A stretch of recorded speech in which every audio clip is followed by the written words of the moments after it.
Hello India, welcome back to discovery in study. मैं विपिन वाजपेयी। आप समस्त देशवासियों को गणतंत्र दिवस की हार्दिक शुभकामनाएं। आज 26 जनवरी है और आज ही के दिन 26 जनवरी सन 1950 को हमारे देश का संविधान लागू हुआ था और हमारे देश को गणराज्य का दर्जा प्राप्त हुआ था। इसीलिए प्रतिवर्ष 26 जनवरी को हम लोग गणतंत्र दिवस के रूप में मनाते हैं। इस वर्ष हम लोग 74th यानी कि 74वां गणतंत्र दिवस सेलिब्रेट कर रहे हैं। अगर हम गणतंत्र की बात करें तो गणतंत्र का अर्थ होता है जनता के लिए जनता द्वारा शासन। गण मीन्स जनता और तंत्र मीन्स प्रणाली, यानी कि जनता द्वारा निर्मित प्रणाली। अगर संविधान निर्माण की बात करें तो संविधान निर्माण का समय 2 वर्ष 11 माह और 18 दिन था, लेकिन संविधान निर्माण के लिए एक संविधान सभा की ज़रूरत थी, जिसके लिए हमारे स्वतंत्रता सेनानियों ने काफ़ी जद्दोजहद की। काफ़ी मुश्किलों के बाद संविधान सभा का निर्माण हो पाया। सन 1923 में स्वराज पार्टी का गठन होता है और सन 1924 में स्वराज पार्टी सबसे पहले संविधान सभा के गठन की बात करती है। लेकिन तब अंग्रेज कहते हैं कि अभी शासन करना आपके बस की बात नहीं है, थोड़ा आप जो है अभी सीखिए। तो उन्हें नहीं पता होता है कि भारत के अंदर जो है काफ़ी दिग्गज लोग मौजूद थे जो कि विधि के बहुत बड़े ज्ञाता थे, जैसे कि सरदार वल्लभ भाई पटेल, मोतीलाल नेहरू, जवाहरलाल नेहरू और डॉक्टर भीमराव अम्बेडकर। डॉक्टर भीमराव अम्बेडकर के माइंड में तो ब्लूप्रिंट भी था कि उन्हें किस देश से क्या लेना है, संविधान में क्या क्या लिखना है, सारा ब्लूप्रिंट उनके माइंड में था। इसीलिए उन्होंने इतना बढ़िया और इतना विस्तृत संविधान लिख दिया। खैर, संविधान सभा के गठन की तो बात होती नहीं है। उसके बाद टाइम आता है सन 1928 का। मोतीलाल नेहरू इरविन से मिलते हैं और इरविन से बोलते हैं कि संविधान सभा के गठन की बात बाद में करेंगे, आप जो है भारत को डोमिनियन स्टेट का ही दर्जा दिला दीजिए। डोमिनियन स्टेट का मतलब ये होता है कि भारत को संपूर्ण अधिकार तो मिल जाएंगे, लेकिन भारत का जो मुखिया होगा वो ब्रिटिश सम्राट ही होगा। इस पे भी अंग्रेज राजी नहीं होते हैं। तो सन 1929 में रावी नदी के किनारे कांग्रेस का लाहौर अधिवेशन होता है और लाहौर अधिवेशन की अध्यक्षता करते हैं पंडित जवाहरलाल नेहरू। और पंडित जवाहरलाल नेहरू इस अधिवेशन में घोषणा करते हैं कि अगर 26 जनवरी सन 1930 तक ब्रिटिश भारत को डोमिनियन स्टेट का दर्जा नहीं देते हैं तो हम भारत को पूर्ण स्वतंत्र घोषित कर देंगे। और अंग्रेज तो धूर्त, वो कहाँ मानने वाले थे। अंग्रेज लोग भारत को डोमिनियन स्टेट का दर्जा नहीं देते हैं और इधर कांग्रेस पार्टी 26 जनवरी सन 1930 को भारत को पूर्ण रूप से स्वतंत्र घोषित कर देती है और 26 जनवरी सन 1930 को अपना पहला स्वतंत्रता दिवस मनाती है।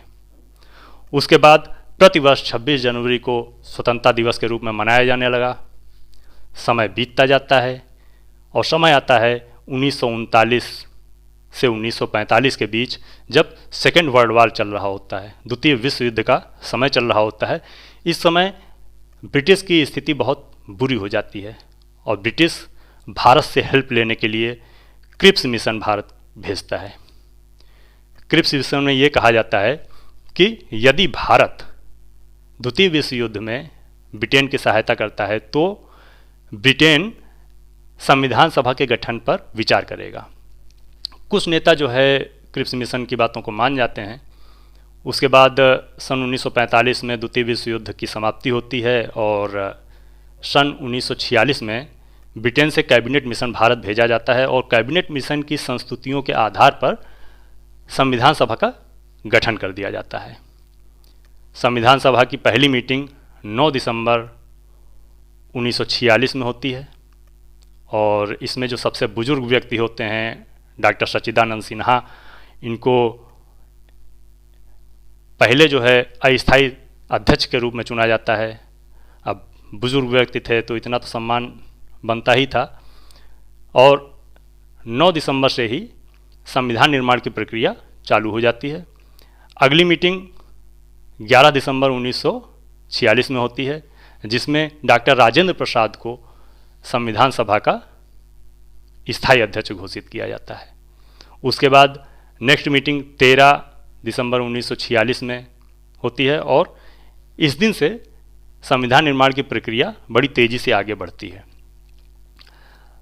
तभी सन 1947 में 15 अगस्त के दिन भारत को स्वतंत्र कर दिया जाता है और प्रतिवर्ष 15 अगस्त के दिन भारत में स्वतंत्रता दिवस मनाया जाने लगता है और 15 अगस्त सन 1947 के अधिनियम के अनुसार भारत को डोमिनियन स्टेट का दर्जा दे दिया जाता है।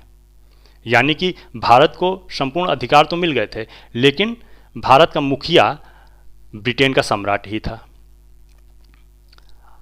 अब जो है प्रतिवर्ष 15 अगस्त के दिन स्वतंत्रता दिवस मनाया जाने लगा। अभी तक 26 जनवरी के दिन स्वतंत्रता दिवस मनाया जा रहा था। तो 26 जनवरी की तारीख पर एक संकट आ गया। उसके बाद 26 नवंबर सन 1949 को संविधान बनकर के तैयार हो जाता है। 2 वर्ष 11 माह और 18 दिन के समय में संविधान बनकर तैयार हो जाता है।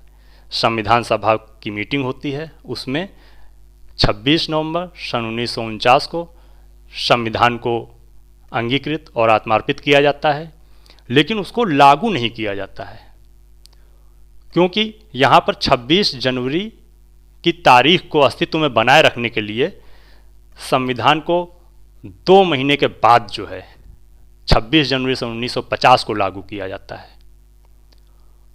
और जिस दिन 26 जनवरी सन 1950 को हमारे देश का संविधान लागू होता है, उसी दिन से हमारे देश को गणराज्य का दर्जा प्राप्त हो जाता है और जो डोमिनियन स्टेट का दर्जा था वो समाप्त हो जाता है। यानी कि अब ब्रिटेन के सम्राट का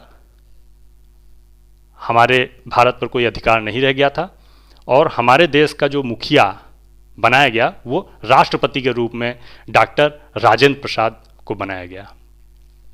तो इस तरह से जो है हमारा संविधान जो है लागू हुआ था और उसी पर जो है हम लोग आज तक चल रहे हैं।